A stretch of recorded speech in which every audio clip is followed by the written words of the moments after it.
Hello dear students, I welcome you all for our lecture series on agrochemicals and pest control. The topic for today's discussion is pesticides residues in the water system.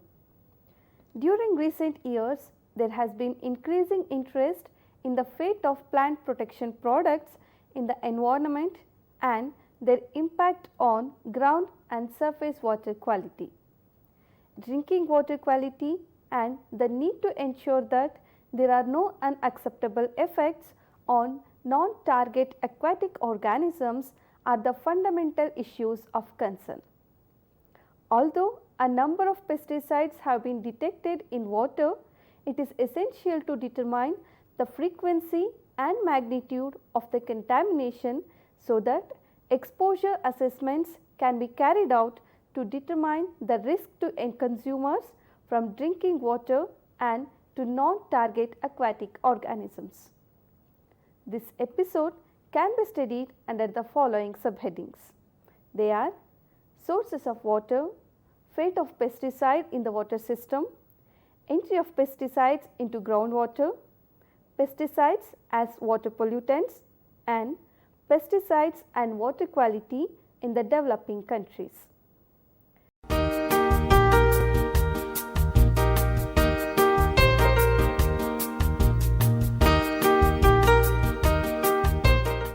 Let us start with the sources of water. The total amount of water in the world is almost constant. It is estimated to be 3,70,000 quadrillion gallons, 97% of which is the water in the oceans, which is salty and unfit for human consumption without an expensive treatment. The remaining 3% is known as fresh water, but 2% of that is the glacier ice trapped at the north and south poles. So, only 1% is available for drinking water. Pure water is a colorless, odorless and tasteless liquid. The depth and light give it a blue or bluish green tint. Tastes and odors in water are due to dissolved gases such as sulfur dioxide, chlorine and minerals. Groundwater. Groundwater refers to any source of water that lies beneath the soil layer. Groundwater can exist in the soil itself or between rocks and other materials. Most communities obtain their water from underground aquifers or rock formations capable of holding large amounts of fresh water. Only 3% of the water on earth is considered fresh water, with a mere 30% of that small amount being found as groundwater. Underground water is supposed to be the purest form of natural water. Sometimes it is so pure that it does not need any further treatment for drinking purposes. It is the least contaminated and has very low turbidity due to natural filtration of the rainwater. It can be contaminated by underground streams in areas with limestone deposits, septic tanks discharge and underground deep well leaks. Therefore, it may need disinfection. It needs only mineral removal treatment when compared to surface water supplies. It contains more dissolved minerals such as calcium, magnesium, iron, manganese and sulfur compounds than the surface supply. There are two sources of groundwater, namely springs and wells. If you dig a hole down through the earth, the soil initially has pockets of air between the soil particles. But as you dig deeper, soon water would fill in all of the gaps in the soil.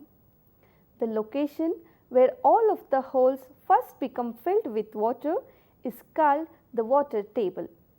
This is the upper limit of the zone of saturation, also known as an aquifer, which is the part of the earth containing the groundwater.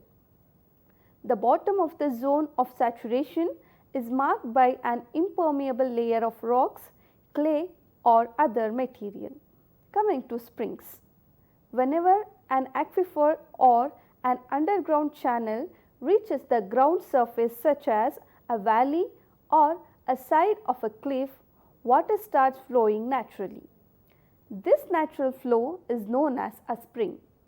A spring may form a lake, a creek, or even a river. The quantity and velocity of a spring flow depend on the aquifer size and the position of the spring relative to the highest level of the water table. Regions with limestone deposits have large springs as the water flows in underground channels formed by the erosion of limestone. The quality of the water depends on the nature of the soil through which the water flows. Next is wells. Public groundwater supply is usually well water because springs are rare. A well is a device to draw the water from the aquifer. Deeper wells have less turbidity, more dissolved minerals and less bacterial count than shallow wells. Shallow wells have less natural filtration of water due to less depth of the soil. Next is surface water. Sources of surface water can include any above ground collection of water such as rivers, lakes, ponds and oceans. Some sources of surface water are also fed by underground aquifers. Surface water accounts for 80% of the water humans use. Coming to ocean water. Although ocean water makes up nearly 97% of all water in earth, it is not a viable source of potable water unless salt and other impurities are removed. Desalination, the process by which salt is removed from water, is a rapidly growing practice. While salt and other microscopic particles can be removed from water in a variety of ways, the most promising method is through reverse osmosis. This process forces salt water through filters with microscopic pores that remove salt and other microbes. Reverse osmosis requires large amounts of energy, making it a very expensive process. Ice caps and glacial melting. Of the 3% of Earth's water considered fresh water, 70% of that small amount is currently locked in glaciers and ice caps. In theory, frozen glacial and ice cap water could be melted and used, but the amount of energy needed to melt and transport vast quantities of ice make it economically impractical. Glaciers and ice caps also play vitally important roles in the regulation of Earth's climates and global temperatures, making their preservation very important.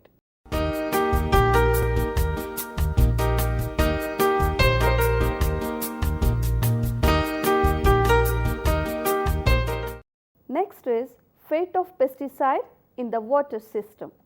The contamination of water bodies with pesticides can pose a significant threat to aquatic ecosystems and drinking water resources.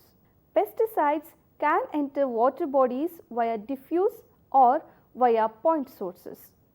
Diffuse source pesticide inputs into water bodies are the inputs resulting from agricultural application on the field. These are tile drain outflow, base flow seepage, surface and subsurface runoff and soil erosion from treated fields, spray drift at application and deposition after volatilization. In contrast, point source inputs derive from a localized situation and enter a water body at a specific or restricted number of locations. These are mainly farmyards runoff, sewage plants, sewer overflows and accidental spills. There are also point sources of pesticides from non-agricultural use. Example, from application on roads, railways or urban sealed surfaces such as parking lots. Many factors such as soil and pesticide properties and crop management practices govern the potential for groundwater or surface water contamination by pesticides. Moving on to entry of pesticides into surface water. Pesticides enter surface water through runoff, wastewater discharges, atmospheric deposition and spills. Coming to atmospheric deposition. Once pesticides enter the atmosphere either by above mentioned pathway, they are subjected to transport over distances which can range to thousands of kilometers. At any point during transport, they are also subject to the removal process of wet and dry deposition, both of which contaminate surface waters. In wet deposition, pesticides may be trapped in snow and hail or dissolved in rain. In dry deposition, pesticides sorbed to particles of wind eroded soil. Coming to surface runoff. Surface waters include streams, rivers, lakes, reservoirs and oceans. Streams and reservoirs supply approximately 50% of the drinking water in the world. Surface waters receive a portion of their water from snow melt or rainfall runoff. Pesticides susceptible to surface runoff are those within the runoff soil interaction zone or the top 0.5 to 1 centimeter of soil. Several factors may affect the amount of pesticide present within this zone. These include type of pesticide application, soil type, physiochemical properties and formulation type of the pesticide, field half-life of the pesticide, atmospheric deposition of pesticides. The pollution of aquatic system is depending on water solubility of pesticides. Water solubility describes the amount of pesticide that will dissolve in unknown amount of water. It usually is measured in milligrams per liter of water or parts per million and measures how easily a pesticide may be washed off the crop, leach into the soil or move with surface runoff. Coming to groundwater. Groundwater may be contaminated if pesticides leach from treated fields, mixing sites, washing sites or waste disposal areas.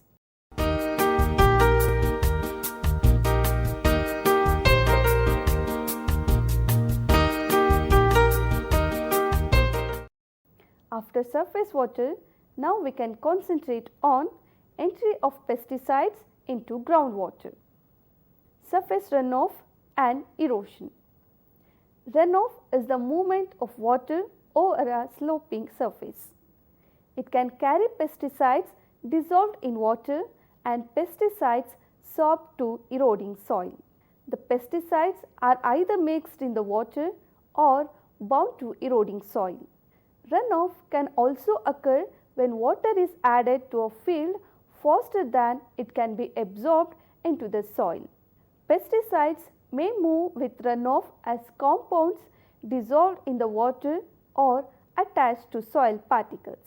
The amount of pesticide runoff depends on slope, texture of the soil, soil moisture content, amount and timing of a rain event and type of pesticide used. Soil erosion by water consists of two processes. First, the detachment of soil particles from the soil surface and their subsequent transport downslope. Detachment is caused by raindrop impact and also by the sharp power of surface runoff, especially when the runoff water flow has concentrated. Pesticides lost in runoff and erosion events leave the field either dissolved in runoff water or adsorbed to eroded soil particles. However, for most pesticides, losses via runoff are considered far more important than losses via erosion, because the amount of eroded soil lost from a field is usually small compared with the runoff volume. Next is drain flow. The purpose of installing artificial subsurface drains is to prevent topsoil saturation that otherwise would impair crop development, soil trafficability and workability. The main factors affecting pesticide inputs into surface waters via drainage are soil texture, site, drainage system, compound properties, weather, application rate and season. Coming to leaching. Leaching is the movement of pesticide in the water through the soil. Leaching occurs downward, upward or sideways. The factors influencing whether pesticides will be leached into the groundwater include characteristics of the soil and pesticides and their interaction with water from a rain or irrigation. Leaching can be increased when the pesticide is water soluble or the soil is sandy or a rain event occurs shortly after spraying and the pesticide is not strongly adsorbed to the soil. Coming to spray drift. Spray drift is the airborne movement of spray droplets away from a treatment site during application. Spray drift is affected by spray droplet size, wind speed and distance between nozzle and target. It can damage nearby sensitive crops or can contaminate crops ready to harvest and may be hazard to people, domestic animals or pollinating insects. It can contaminate water in ponds, streams, ditches and harm aquatic plants and animals. Point sources. Point source input of pesticide consist of runoff from hard surfaces, mostly farmyards, storage facilities or roads. The contamination of hard surfaces arises from filling and cleaning of sprayers, improper handling of tank mix leftovers, leaking of faulty equipment, incorrect storage of containers. Of course, accidental spills can occur due to leakage tanks on the road to the field to be treated.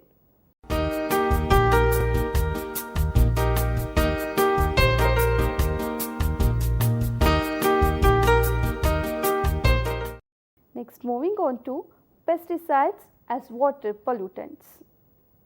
The term pesticide is a composite term that includes all chemicals that are used to kill or control pests.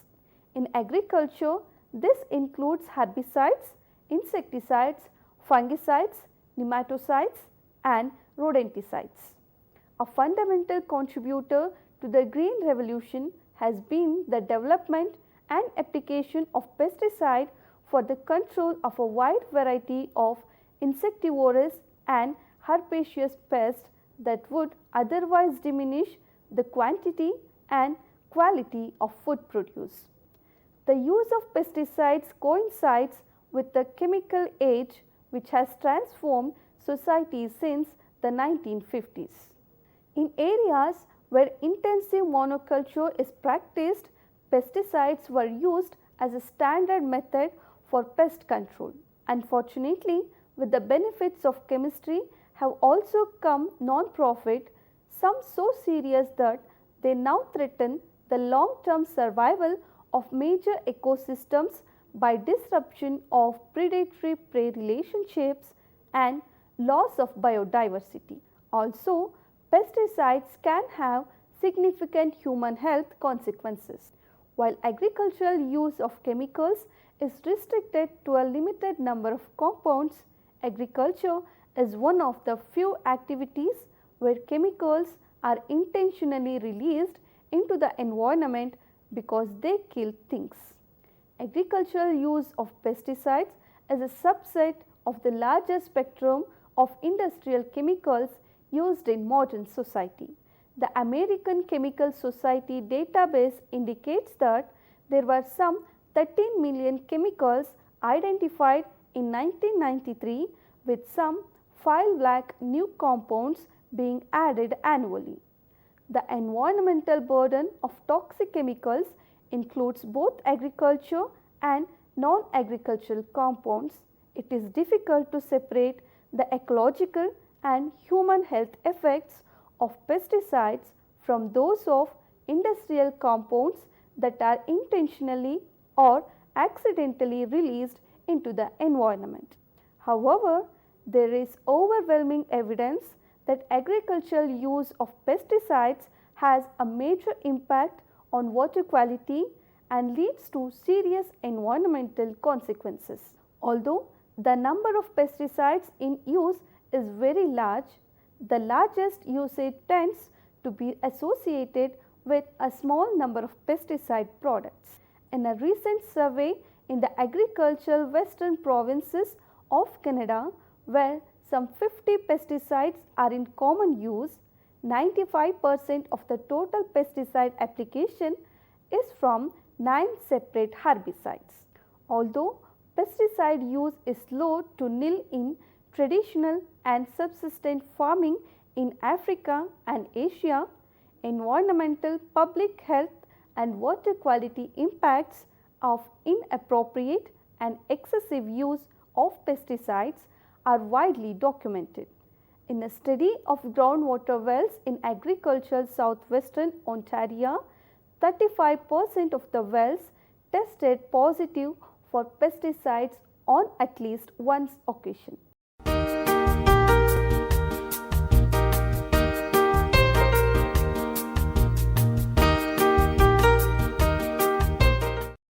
Moving on to the last part, pesticides and water quality in the developing countries. Use of pesticides in developing countries is extremely variable, from nil in large parts of Africa to extremely heavy dosage in intensive agricultural areas of Brazil and plantations of Central America.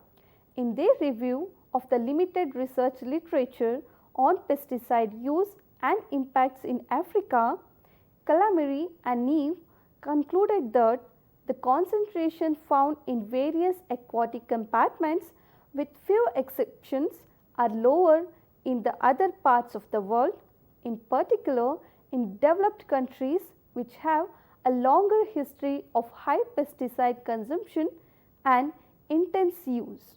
Generally, the coastal waters, sediments and biota are less contaminated than inland water environmental compartments, with the exception of a few hot spots. The Brazilian state of Paraná is typically of developing countries undergoing rapid expansion of agriculture and illustrates the dilemma of pesticide monitoring. In 1993, Antroli reports that Brazil in general had become the world's third largest user of agrotoxic substances by 1970, only exceeded by France and the United States. However, Antroli states that less than 15% of active ingredients marketed in Brazil are analyzed owing to the lack of methodology, equipment and financial resources.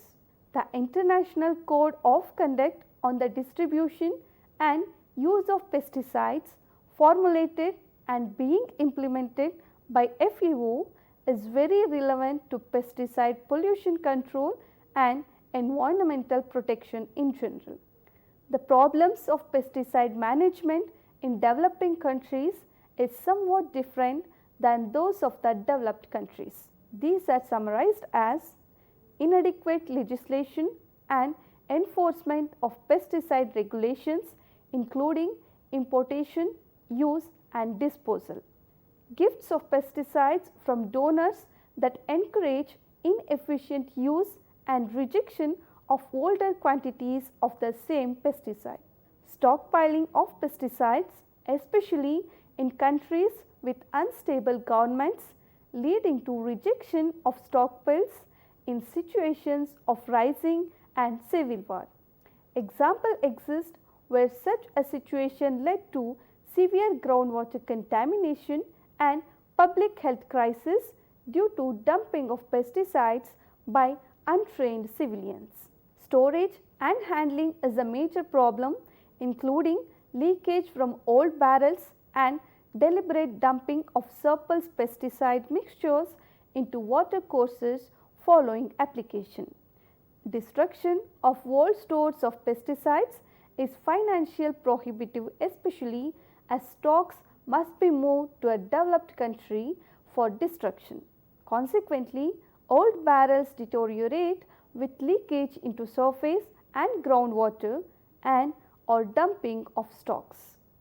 Lack of training of users in pesticide handling and application, leading to improper application with environmental and public health consequences.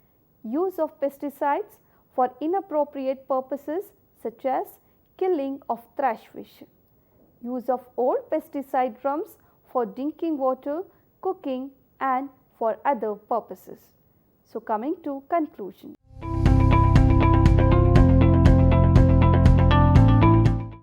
Contamination of groundwater by pesticide residues was for many years generally regarded as unlikely because the soil profile acts as a purifying filter.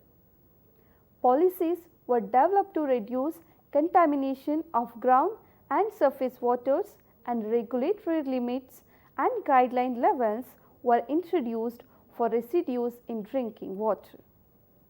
So, students, hope you enjoyed this session. Thank you so much for watching this episode. Keep watching our programs. We will meet in next episode. Till then, take care and bye for now.